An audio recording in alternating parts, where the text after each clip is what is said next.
Paano kapag yung taong gusto mong ipanalo, hinayaan kang matalo? Teka, paano nga ba? Kapag yung taong inasahan mong magiging kakampi mo sa lahat, siya rin pala ang makakalaban mo sa dulo. Siya rin pala yung mananakit at sisira sa buong mong pagkatao.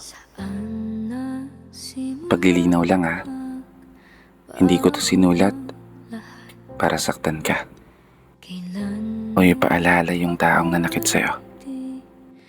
Sinulat ko to baka sakali lang na mapagaan ko yung nararamdaman mo. Kasi hindi biro ang maiwan, hindi biro ang ipagpalit sa iba, hindi biro ang umasa sa mga pangako na habang buhay magkasama kayong dalawa. Kasi paano nga ba kapag yung taong minamahal mo ay hindi ka na kayang mahalin pabalik? Paano nga ba kapag tuluyan ang nanlamig yung dating mainit at matatamis na halik? At mas masakit pa doon, yung bigla ka na lang ipagpalit.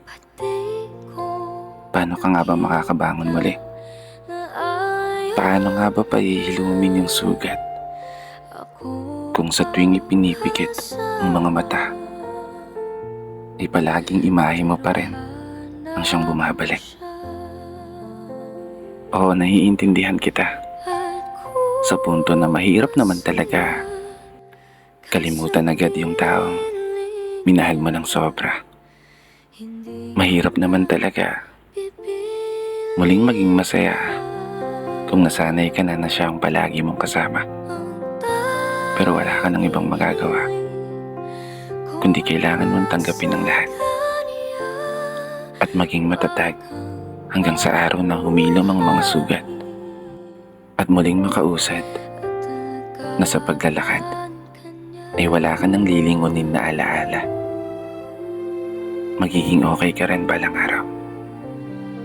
Makakaya mo rin yan. Mas mabuting gawin mo ngayon, mag-focus ka sa sarili mo at mas mahalin pa ang sarili mo. May dahilan ng lahat kung bakit nawala sa'yo. At yun ay marahil sadyang hindi pa para sa'yo.